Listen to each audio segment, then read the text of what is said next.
नहमदुहु व नुसल्ली अला रसूलिहिल करीम।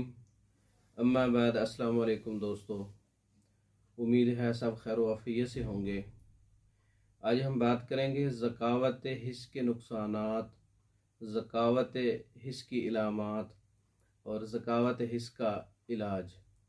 पहले हम ज़कावत हिस्स के दीगर इलाज की वीडियो लगा चुके हैं और इससे पहले हम ज़कावत हिस्स के मुकम्मल कोर्स की वीडियो भी लगा चुके हैं। कुछ मज़ीद नुस्खा जात ज़कावत हिस्स के जो मुरक्कबात हैं और जो सेट्स हैं नुस्खा जात के, वो भी बाकी थे। मैंने समझा चले आप लोगों की नज़र करता चलूँ। ज़कावत हिस्स के लफ्ज़ी माना पहले भी बताया है कि एहसासात की तेज़ी या जिनसी अज़ा की हिस्स का बढ़ जाना है। लेसदार मादे का इखराज होना, कतरों का इखराज होना ज़कावत हिस्स की इलामात है। ज़कावत हिस्स के नुकसानात भी बहुत से हैं। नफ्सियाती मरीज़ हो जाता है, चिड़चिड़ापन हो जाता है, अज़ाए रईसा कमज़ोर हो जाते हैं। लेसदार मादे के इखराज ज़्यादा होने से क़ुव्वतें ज़ाया हो जाती हैं, कमर में दर्द हो जाता है, सर में दर्द रहता है, जिस्म टूट फूट का शिकार रहता है। अज़ाए रईसा की कमज़ोरियों की वजह से बहुत सी बीमारियां घेर लेती हैं। ये ज़कावत हिस्स के नुकसानात हैं।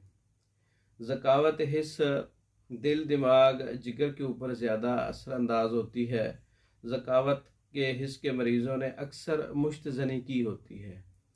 अक्सर जो है वो अगलामबाजी, मुश्तज़नी, झलक लगा के अपने आप को तबाह किया होता है, जिसकी वजह से ज़कावत हिस्स का असर अज़ाए रईसा पर बहुत जल्द होता है। जब ये शिद्दत से बढ़ जाए तो कपड़े की रगड़ से महज ख्याल आने से भी इंजाल हो जाता है, कतरों का इखराज आना शुरू हो जाता है। लेसदार मादा जो है वो कतरों की शक्ल में शुरू हो जाता है। सबसे पहले मरीज़ को अपनी ज़हनी जिस्मानी पाकीज़गी इख्तियार करनी चाहिए। अगर मर्दों के जितने भी अमराज हैं, ज़कावत हिस्स है या जरियान है या इह्तिलाम है, ये इसका बहुत सा असर जो है ज़हनी ख़यालात की वजह से भी पड़ता है और मरज़ की शिद्दत में इजाफ़ा होता है। सबसे पहले मरीज़ को अपनी ज़हनी और जिस्मानी पाकीज़गी इख्तियार करनी चाहिए, तो फिर इसका इलाज कामयाबी से हो सकेगा।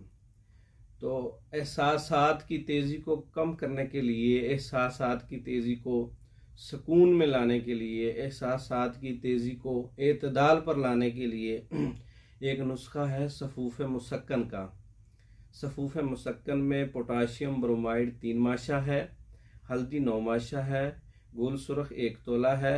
इन तीनों का सफ़ूफ़ बना के आपस में एक जान कर लें। 1 माशा सुबह, 1 माशा शाम ताज़ा पानी या दूध के साथ इस्तेमाल करें।